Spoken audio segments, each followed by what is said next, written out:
¿Alguna vez se han preguntado qué pasa en el cerebro cuando aprendemos un segundo idioma? Bueno, por si sí o por si no, nosotras les vamos a hablar un poco sobre el proceso que hace el cerebro al momento de aprender un segundo idioma. Me gustaría hablarles un poco de dos temas un poco interesantes que tienen que ver con el aprendizaje de un segundo idioma, que es las neurociencias y la plasticidad cerebral. Pues más adelante lo vamos a necesitar. Para empezar, ¿qué son las neurociencias? Bueno, las neurociencias son el estudio del sistema nervioso. Este sistema nervioso está dividido en dos, que es el sistema nervioso periférico y el sistema nervioso central. Ahorita nos vamos a enfocar un poquito en lo que es el sistema nervioso central. Este es el que se dedica a estudiar los procesos que realiza el cerebro y cómo se ven reflejados estos en la conducta. Básicamente es la rama de la ciencia que estudia los procesos cerebrales, como por ejemplo la memoria y el aprendizaje. Ojo, porque este último es el que un poquito nos interesa más en este video. Por otra parte tenemos la plasticidad cerebral, o también llamada neuroplasticidad. Esta se refiere a la capacidad del cerebro para cambiar su estructura y función en respuesta a la experiencia y al aprendizaje. Esto implica la modificación y formación de conexiones neuronales. Esto quiere decir que la plasticidad cerebral tiene la capacidad de generar, regenerar y modificar las conexiones neuronales, como por ejemplo al momento de aprender a tocar un instrumento o al momento de aprender un segundo idioma, se puede ver esta plasticidad cerebral. Y sobre todo si practicamos estas actividades, puede mejorar estas conexiones neuronales. Aparte de mejorar, se refuerzan y hace más sencillo el seguir aprendiendo. Muy interesante las neurociencias y la plasticidad cerebral, ¿verdad? Pero, ¿alguna vez se ha preguntado cuál es el proceso de aprendizaje del cerebro? Bueno, vamos a explicarlo. El aprendizaje comienza cuando el cerebro recibe estímulos del entorno, ya sea a través de los sentidos como la vista, el oído, el tacto, o de estímulos internos. Los estímulos relevantes capturan la atención y son procesados en áreas específicas del cerebro, como son las áreas de asociación. Estas son las áreas del cerebro que interpretan la información que viene de los diferentes sentidos. Los estímulos relevantes se codifican a nivel neuronal. Este proceso implica la creación de conexiones entre las neuronas. Después de la codificación inicial, se produce la consolidación de la memoria. Durante esta etapa, las conexiones sinápticas se fortalecen aún más y se pueden formar nuevas sinapsis. Esto puede ocurrir durante el sueño, donde se refuerzan las memorias recién adquiridas. ¿Sabías que podemos hacer conexiones neuronales mientras dormimos? Las memorias consolidadas se almacenan a largo plazo en diversas regiones del cerebro, como el hipocampo y la corteza cerebral. La consolidación exitosa contribuye a la formación de memorias duraderas. Durante la recuperación, el cerebro accede a la información almacenada y la trae a la conciencia cuando es necesaria.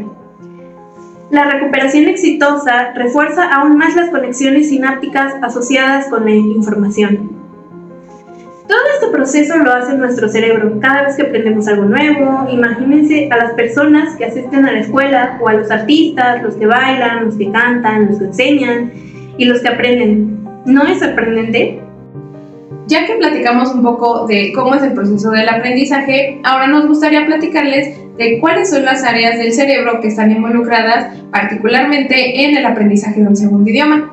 Bueno, para empezar, las partes del cerebro involucradas son el área de Broca, que está ubicada en el lóbulo frontal izquierdo y que es responsable de la producción y articulación del habla, y el área de Wernicke, que está situada en el lóbulo temporal izquierdo, que está vinculada al desarrollo y comprensión del lenguaje. Estas áreas son las que se ven más estimuladas al momento de aprender un segundo idioma. Como dato curioso, estas áreas de Wernicke y de Broca, en la mayoría de los casos se encuentran en el lóbulo izquierdo, porque la mayoría de las personas son diestras. Esto de que se ubica en el hemisferio izquierdo o en el hemisferio derecho varía un poquito, depende precisamente de si la persona es diestra o zurda. Regresando un poco al tema, un estudio realizado, practicado a 12 voluntarios bilingües, reveló que cuando los niños aprendían un segundo idioma de pequeños, se almacenaba junto a su idioma nativo. mientras que en el caso de los adultos se guardaba en una zona diferente del cerebro. Esto de niños y adultos lo podemos relacionar un poco con la plasticidad cerebral. Con el tiempo, los científicos también descubrieron que la capacidad de una persona para utilizar su idioma materno precisamente se encuentra en el hemisferio izquierdo del cerebro, en más del 90% de los casos. Esto sugiere que el cerebro aloja los idiomas en diferentes lugares en función a la edad en que se haya aprendido. Se muestra que la conectividad funcional dentro del sistema nervioso, específicamente en las áreas dedicadas a la semántica y la fonética, que es el área de Wernicke y la de Broca, es más fuerte en los grupos bilingües tempranos, en la infancia, que en los grupos bilingües tardíos, que vendría siendo un poco más adultos. En resumen, hacemos uso del hemisferio izquierdo en su mayoría, ya que ahí se encuentran las áreas de articulación del lenguaje y comprensión del lenguaje. También no debemos descartar que hay estudios que nos mencionan que, dependiendo de la edad y la plasticidad cerebral, puede hacer uso de algunas otras áreas del cerebro, como por ejemplo la ubicación en donde se va a almacenar esta información.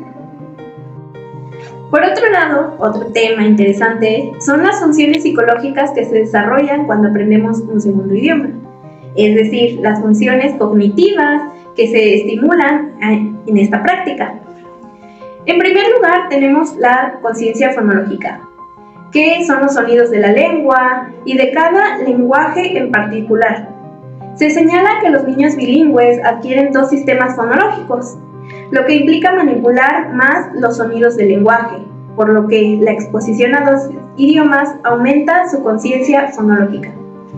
Se señala que el proceso continuo a dos lenguas ayuda al niño en su desarrollo y alfabetización lingüística, facilitando la comprensión de la relación entre el sonido y el símbolo, la comprensión gramatical y el aprendizaje del vocabulario. En segundo lugar, tenemos las habilidades metacognitivas y metalingüísticas, en donde se señala que la necesidad constante de gestionar la atención entre dos idiomas hace que el niño reflexione sobre su propio lenguaje, lo que conduce a un aumento de las capacidades metacognitivas y metalingüísticas. Y el tercero y último, y uno de los más importantes, son las funciones ejecutivas, que son los procesos principales del sistema de función ejecutiva: el cambio de enfoque de atención, el pensamiento flexible y la actualización de información en la memoria del trabajo. Aquí se señala que, por los investigadores, que la experiencia de utilizar dos idiomas y constantemente tener que gestionar la atención de las conversaciones de acuerdo al idioma que se está manejando aumenta las conexiones cerebrales, por lo que, en resumen, las funciones psicológicas se ven beneficiadas al estar expuestas al aprendizaje de un segundo idioma. Bueno, después de haber revisado todos estos temas, me gustaría platicarles en qué edad es un poco más sencillo el aprendizaje de un segundo idioma. Bueno, varios estudios dentro de la psicología y de la pedagogía nos mencionan que una de las edades o etapas de la vida más fácil, más sencillo de aprender un segundo idioma es en la infancia. ¿Por qué? Esto porque los cerebros de los niños, hablando de plasticidad cerebral, son un poco más moldeables al hacer actividades. Una de esas actividades puede ser el aprendizaje de un segundo idioma. Bueno, durante este temprano proceso, el niño comienza con aprendizajes de un segundo idioma. Si el niño comienza con el aprendizaje de un segundo idioma, se beneficiará de dos formas. Una, porque su cerebro seguirá aumentando sus conexiones neuronales. Y segundo, porque puede aprender a un ritmo más rápido y más fácil. Esto, como ya lo vimos, gracias a la plasticidad cerebral. De este modo, se sugiere una edad un poco más en específica para comenzar a estudiar una lengua extranjera entre los 3 y los 12 años. Además, se une al hecho de que en estas edades se aprende un poco más fácil y un poco mejor, ya que no hay presiones de diversas índoles que puedan entorpecer o distraer el aprendizaje del niño. Esto porque el aprendizaje de lenguas extranjeras a temprana edad mejora considerablemente el desarrollo cognitivo y, por tanto, los niños que aprenden un segundo idioma desde la infancia demuestran diversas ventajas cognitivas respecto a los niños que no lo hacen. Bueno, aquí un paréntesis. Esto no quiere decir que nosotros los jóvenes, los adultos o los adultos mayores no podamos hacerlo. Claro que podemos, solamente que nuestro cerebro va a tener que trabajar un poquito más y le va a costar un poquito más que a un niño chiquito. Pero eso no es ningún impedimento para que nosotros lo podamos lograr. Igual, aprovechen mucho la plasticidad cerebral de los pequeños. Hay que incentivarlos a realizar muchas actividades, tanto constructivas, motrices, de aprendizaje, deportes, idiomas, música, muchas cosas. Y todo esto ayudándoles tanto a aprender como para que se diviertan. Y para finalizar me gustaría compartirles algunos datos sobre una patología y un trastorno. Comenzando por el Alzheimer, el cual es una enfermedad neurodegenerativa que causa la pérdida de memoria, la desorientación espacial y temporal y el deterioro intelectual y personal. En el estudio llamado El bilingüismo como estrategia para retrasar la aparición del Alzheimer, se menciona que una medida para, cuanto menos, retrasar la aparición de dicha enfermedad es en este punto donde se explora el uso y la adquisición de uno o más idiomas, además del nativo, contando con los posibles beneficios como son la ventaja cognitiva por su entrenamiento eficaz en lo que ya vimos, las funciones ejecutivas, como la atención, el cambio, la inhibición y el seguimiento.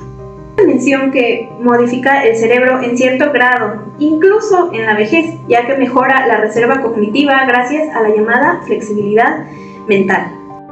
Y en segundo lugar tenemos el autismo, que es un tipo de discapacidad que puede causar problemas como la comunicación o la interacción social, además de causar conductas que pueden ser repetitivas o restrictivas.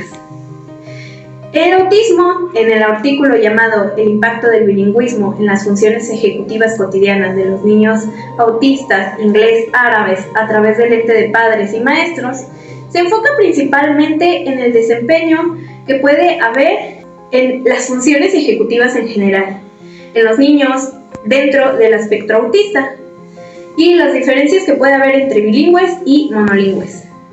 La hipótesis sugiere que las habilidades de las funciones ejecutivas como el cambio flexible, el control inhibidor y la atención sostenida se mejorarían más en un contexto de doble idioma. Y remarca que esta puede ser la razón por la que los resultados en torno al bilingüismo y sus efectos fluctúan tanto. Por otra parte, se evidencia que el bilingüismo no resulta en desventaja para los niños autistas en el dominio del lenguaje y señala que a pesar de la falta de estudios significativos en el rendimiento de las funciones ejecutivas en los niños autistas, expuestos a un contexto de un idioma o dos idiomas, aquellos con exposición a un segundo idioma tenían menos probabilidades de presentar dificultades en las funciones ejecutivas que fueran directamente preocupantes y, por el contrario, resulta en algunas ventajas, como en la atención sostenida y el control de interferencias. Entonces, ¿vamos a aprender un segundo idioma? Bueno, creo que con todo esto ya revisado, podemos darle respuesta a la gran pregunta de ¿qué le pasa a tu cerebro cuando aprendes un segundo idioma? Creemos importante este tema porque estas actividades ayudan muchísimo al cerebro, no solo de los niños, no solo de las personas autistas, del Alzheimer, o sea, es en muchas otras áreas. Cualquier persona que quiera aprender un segundo idioma va a tener muchísimos beneficios a nivel cognitivo, a nivel social, tiene demasiadas ventajas. Hay que ponerle mucha atención a esto. A los niños, a los adolescentes, a los adultos mayores. Toda persona tiene capacidades. Estas capacidades se van a ver muy beneficiadas si le damos la oportunidad de aprender un segundo idioma. Y bueno, con eso finalizamos. Muchísimas gracias por escucharnos. Nosotras somos estudiantes de la Universidad Autónoma de Querétaro en la Facultad de Psicología. Muchas gracias y sigan haciendo muchas conexiones neuronales.